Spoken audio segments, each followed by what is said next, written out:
আসসালামু আলাইকুম এভরিওয়ান, চলে আসলাম নতুন আরেকটি ভ্লগ নিয়ে। সকালে ঘুম থেকে উঠেই চিয়া সিড আর মধু দিয়ে এক গ্লাস পানি খেয়ে নিলাম। তারপরে ইন্টেন্স স্টিক জ্বালিয়ে চলে আসলাম ইয়োগা করতে। এটা জ্বালানোর সাথে সাথে রুমের ভাইবটা চেঞ্জ হয়ে যায় আর ইয়োগা করতেও বেশ ভালো লাগে। তারপর আমি আমার হেডফোনটা কানে নিয়ে চলে আসলাম ইয়োগা করতে। সকালে ঘুম থেকে উঠে আমি 30 মিনিট চেষ্টা করি ইয়োগা করার জন্য। এতে আমার মন এবং শরীর দুটোই শান্ত হয়। যারা রেগুলার ইয়োগা করেন বা নতুন ইয়োগা করা শুরু করতে চাচ্ছেন, তারা বিগিনার ফ্রেন্ডলি ইয়োগাগুলো ট্রাই করতে পারেন। এতে খুব ভালো মাইন্ড ফ্রেশ হয় এবং বডিও খুব হালকা লাগে। আমি প্রতিদিন সকালেই চেষ্টা করি ইয়োগা করার জন্য, মাঝে মাঝে মর্নিং ওয়াকেও বের হই। 30 মিনিট ইয়োগা করার পর কিছুক্ষণ ব্রেক নিয়ে আমি আমার বিড়ালের সাথে একটু খেলা করি, ওকে একটু টাইম দিই।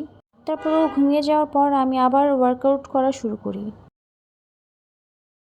কিছুক্ষণ রেস্ট নিয়ে নিজেকে ওয়ার্ম আপ করে আবার শুরু করে দিই আমার ওয়ার্কআউট। আর এবার করব ডাম্বেল নিয়ে। আমি 2.5 কেজি ডাম্বেলগুলো ইউজ করি, এটাই আমার জন্য পারফেক্ট মনে হয়েছে। আমি ট্রেনারের পরামর্শ নিয়ে আমার যতটুকু প্রয়োজন আমি ততটুকুই করছি। আপনারা যারা বাসায় ওয়ার্কআউট করতে চান, তারা বিগিনার ফ্রেন্ডলি ওয়ার্কআউটগুলো করতে পারেন বা ট্রেনারের সাথে ডিসকাস করে নিয়ে করতে পারেন। যাদের ব্যাক পেইনের প্রবলেম আছে বা অন্যান্য কোনো প্রবলেম আছে, তারা অবশ্যই ট্রেনারের সাজেশন নিয়েই করবেন। ওয়ার্কআউট শেষ করে চলে আসলাম ফ্রেশ হতে।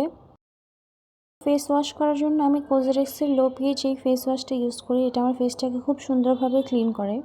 ফেস ওয়াশ করে শাওয়ার নিয়ে নিলাম। আর শাওয়ারে আমি লিলের এই বডি শাওয়ার জেলটা ইউজ করি। ট্রেসিমের এই শ্যাম্পুটা ইউজ করছি, এটা আমার হেয়ারটাকে খুব স্মুথ অ্যান্ড সিল্কি করতে সাহায্য করে।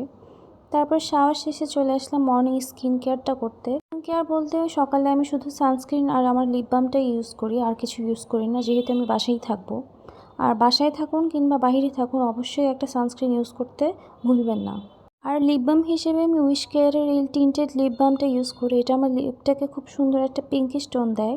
তারপরে এই বডি স্প্রেটা ইউজ করি, এটার স্মেলটাও আমার কাছে খুব ভালো লেগেছে। তারপর চলে আসলাম সকালের নাস্তাটা সেরে নিতে। সকালের নাস্তা আজকে খুব শর্টকাট করেছি, কেন আজকে আমি একটু বাইরে যাব কিছু টুকটাক কিছু কেনাকাটা করার জন্য। তারপর বেস্ট বাইতে যাওয়ার পর দেখছিলাম তাদের নতুন নতুন কী কী কালেকশন আছে। তবে আমার কাছে বেশ নতুন কোনো কালেকশন চোখে পড়েনি, পুরনোগুলোই ছিল। এখান থেকে আমার যা যা প্রয়োজনীয় ছিল সব কিছু নিয়ে নিলাম। তারপর আমি প্রত্যেকটা কর্নার একটু ঘুরে ঘুরে দেখছিলাম নতুন কি নেওয়া যায়। বেস্ট বাইতে খুব সুন্দর সুন্দর কিউট কিউট কিছু ব্রাশ হোল্ডার দেখছিলাম। এগুলো তাদের নতুন এসেছে, এর আগে আমি এই ব্রাঞ্চে দেখিনি। তারপর প্রত্যেকটা কর্নারে একটু ঘুরে ঘুরে দেখছিলাম নেওয়ার মতো কিছু ছিল কিনা। তারপর এই ঘড়িটা নিয়ে নিলাম, এটা টেবিলে রাখার জন্য নিয়েছি। তারপর আরও টুকটাক কিছু জিনিস আমি দেখছিলাম।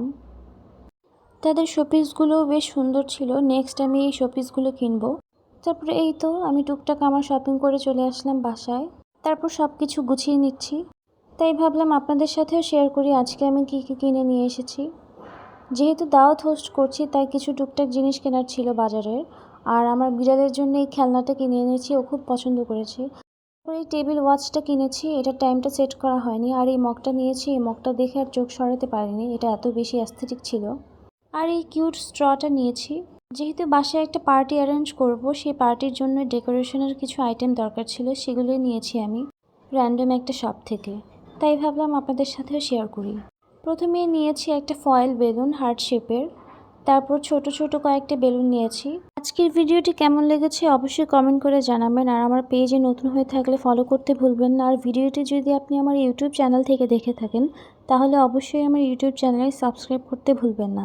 দেখা হবে আবার নেক্সট কোনো ভিডিওতে। আজকের মতো এখানেই বিদায় নিচ্ছি। আল্লাহ হাফেজ।